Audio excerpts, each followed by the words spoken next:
Hi everybody, this is Howard, Teaser King, coming to you.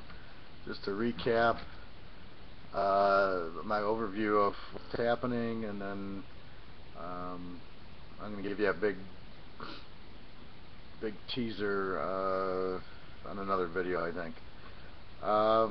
My locks, they were 15-1 last 16, now they're 20-1 last 21. 5 teasers. I had New England easily over Miami. The trend there was New England owns Miami at home.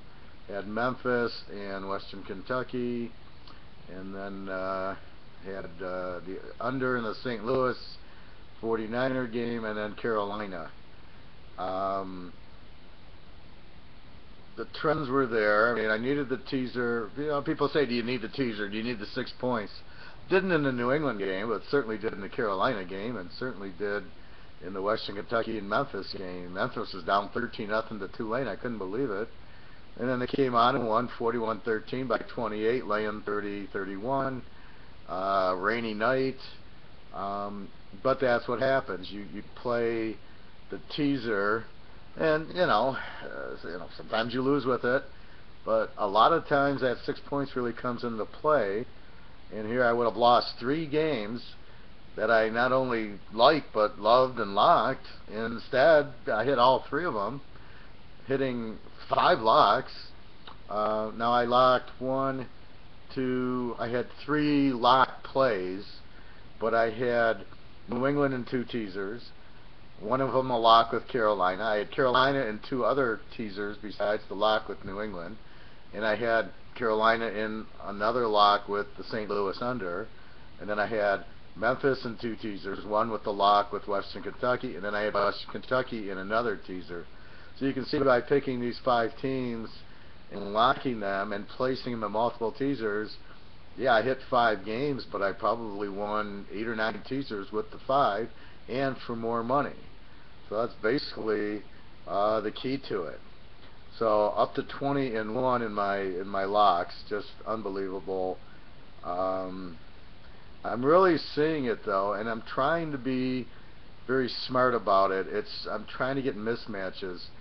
The only one, I mean, Memphis should have blown out Tulane. They didn't, but they still covered. Same thing with the Western Kentucky game. And then the Carolina game, they have a 23-6 lead. Well, why did I lock Carolina? Well, first of all, I love the pros. I was 9-1 in my 10 games, and I don't think that included the under in the St. Louis game, the over in the Giant game, the over in the San Diego game, and the over in the Green Bay game, which I half pointed because I did it early. I'll do the over-unders earlier because they seem to move a lot more than the regular point spreads. So I hit the overs and unders too, which I'm doing extremely well now. But why did I play Carolina? Well, when I look at my teaser trends, they're 14-1 as a home favorite.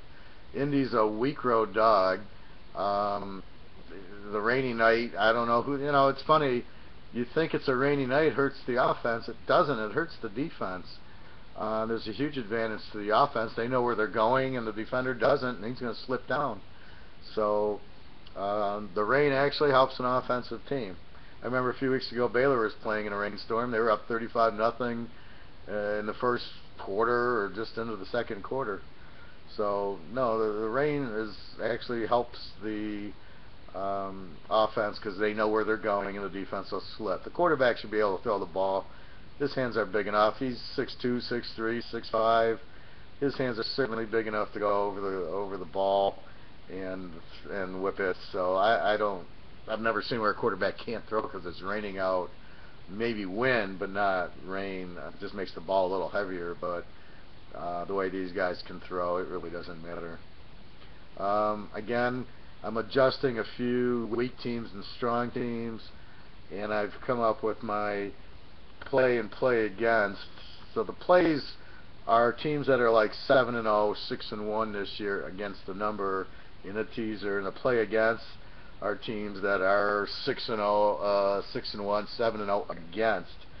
So surprise teams that are play against are Alabama, Auburn, Florida State, Arkansas. These are Georgia.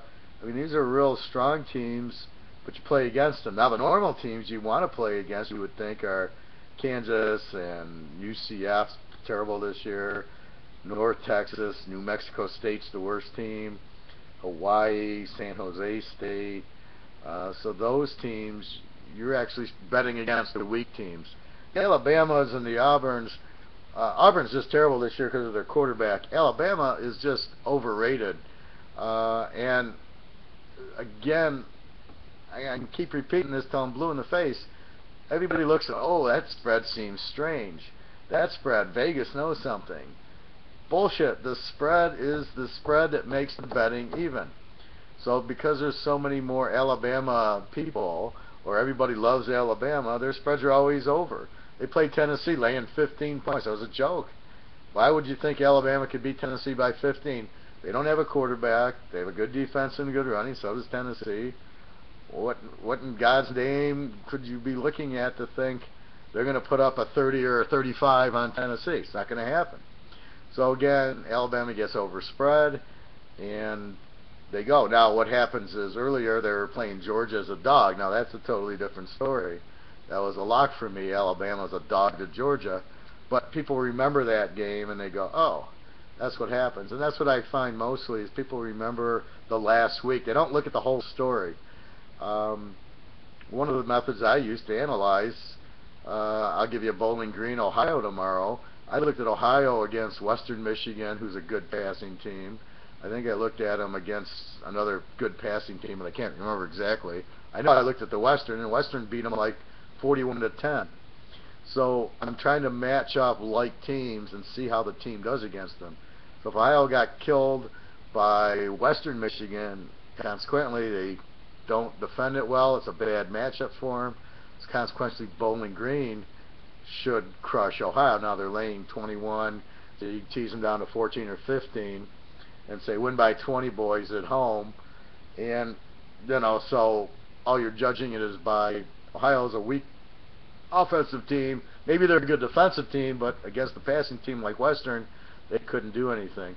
The thing that I don't like now is like Toledo was on tonight, Bowling Green's on a Wednesday.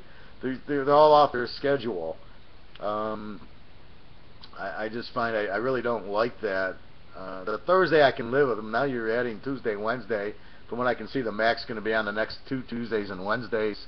It just screws up everything because you're used to playing Saturday, and now you're trying to get into a Tuesday, and it's just very difficult. So that's the other thing I'm kind of looking at now. I have more pieces of information, so you're looking at teams that, I've got a better grasp on the strong and the weak. You've got coaches leaving. The UCF coach left. The South Carolina coach left. You got quarterbacks being suspended and good players that are hurt or not hurt, and they're coming back.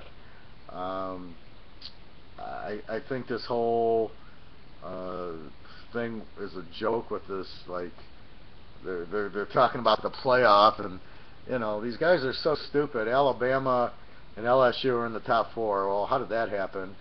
Neither of them have a quarterback. Neither of them deserve to be in the top 4, and yet the reason is because they play each other this Saturday. So they're trying to build TV ratings, but they're trying to make it sound like, oh, they're good or they should be there. There's no way Alabama. They have a loss to Ole Miss, who lost to Memphis. So Memphis is undefeated. So you want to put a team in there, you put Memphis in the top 4. They proved it. They beat Ole Miss. Alabama didn't. LSU haven't played them yet. LSU really hasn't beaten anybody. In Alabama, okay, they beat Georgia, who they're not very good. I don't recall if they played Florida. I don't think Alabama played Florida. But they beat Georgia and they beat Tennessee, who are good teams, not great. They haven't played. They lost to Ole Miss, who was a decent team. I think Ole Miss is a top 10 team. I just think they get beaten up by the schedule. Alabama beat a weak A&M team, so it's just weird because Michigan State hasn't lost. They beat what's a good Oregon team when they had their quarterback in, and then they beat Michigan at Michigan, who's turning into a decent team. They're good. They're not a top 10 team, but they're a good team with Harbaugh. So Michigan State's getting no credit for their wins. They haven't lost, but they haven't won by enough.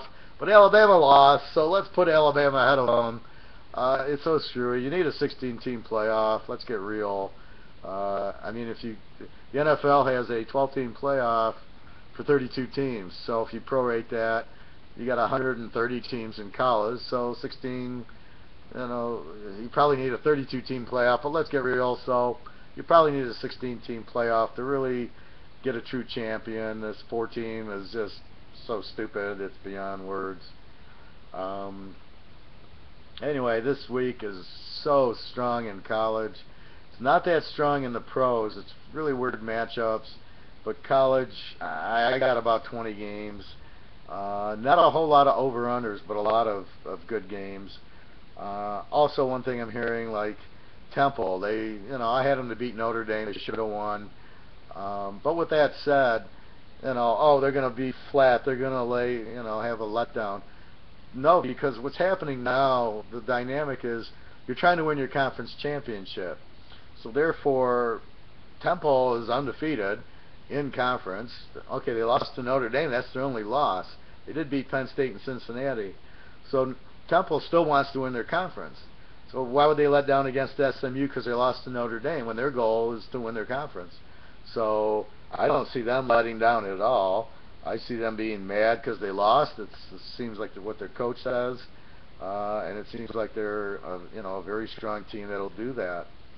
How will Duke react after that bullshit call that they won't change?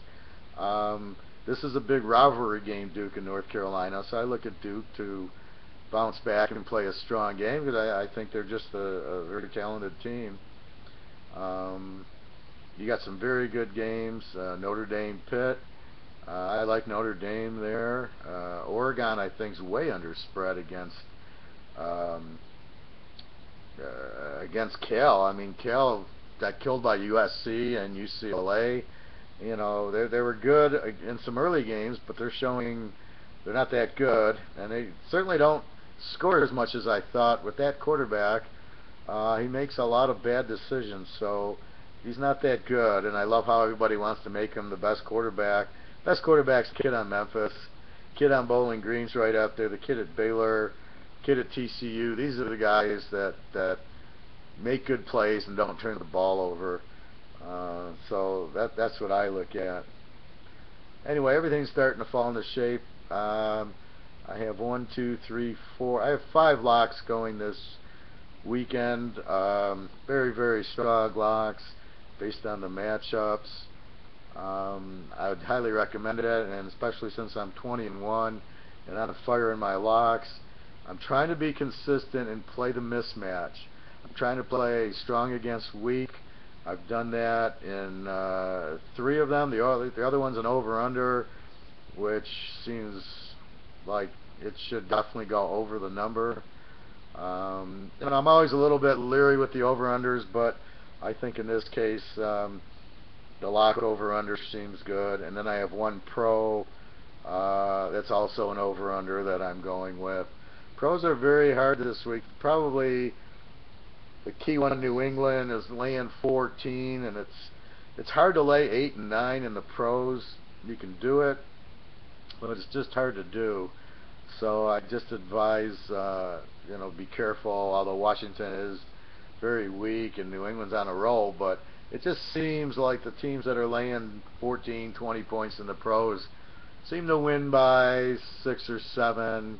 They kind of sleep through it. I don't know that Brady will let them do that, but you can easily have a backdoor cover, because once they're up 20, they're going to kind of sleep through it. And then Washington, they might score a late one. So you never know. But again, in the NFL, they just want to win, and once they get up by 10, they kind of cruise in. And it's not like Miami was a division game or Washington's not. New England had to win in the division, but against Washington, well, Washington's a terrible road dog, but New England should kill them. But again, they could get up and then kind of relax, and laying 14, 15. This is why you need the teaser to keep it under 10 anyway, but it's a hard one in the pros. But the pros are very difficult this week. You know, Denver's at Indy, and Green Bay and Carolina, so the strong teams are playing each other, which kind of hurts. And then you know, the crap's playing the crap. So anyway, 5 locks. Definitely advise buying it. Been very, very hot with that. So that's 20-1 the last 21. I got to look back and see what I am prior to that. I might be like, I don't know. I don't want to say, but I could be like 29-3 or something. Because I've been hitting my locks every week, just like clockwork. I don't remember a week. I think a couple of the weeks I was 3-1 on my locks, or 4-1 on my locks, but I don't think I've missed more than 1 lock in a week. And like I said, this is unbelievable, 20-1. So definitely look. I'm going to have a large teaser out video, so keep an eye for that one. Just love a lot of teams this week. Now again, in my picks, I'm going to give my best games. Some of them could be my locks, but I'm not going to differentiate the locks. You still want to buy my locks because, again, I play the locks in multiple teasers, and I play the locks for a lot more money, a lot more units than the regular game. So I might give you the lock in the 10-team teaser, 15-team teaser, but it doesn't mean that you don't know what it is, and then just because it's in there, you know, how do you play it? So this is really just to help everybody, but you still need to buy the locks to know which the lock is, and then how to take advantage by hitting it in multiple teasers. So anyway, good luck everybody. I'm here again. Thank you for comments, and thank you for emails. I'm happy to help. I helped the gentleman yesterday, giving him Carolina. Very happy to do that. And again, we can do 2 things. You can buy my picks and off you go, or you don't have to buy them, but then give me a percentage of the winnings. So if you play, you know, if I give you my locks for free, then you got to give me the betting slip and give me 20% of the winner. And if they don't win, you don't give me anything. My locks are 20-1, so chances are you're going to be cashing. My customers have only had 1 losing week, and that's documented by them. What they're telling me, you know, we had 1 bad week, week 3, and that's it. And once I've got identified the weak and the strong teams, it's been Katie bar the door, because I'm really focused in on the mismatches, and I'm just playing that theory the whole year, and it's been very, very strong. All right, everybody. Well, good luck, and I'm here so we can all make some money here. All right. Have a great week. www.teaserking.com. Thank you very much, everybody.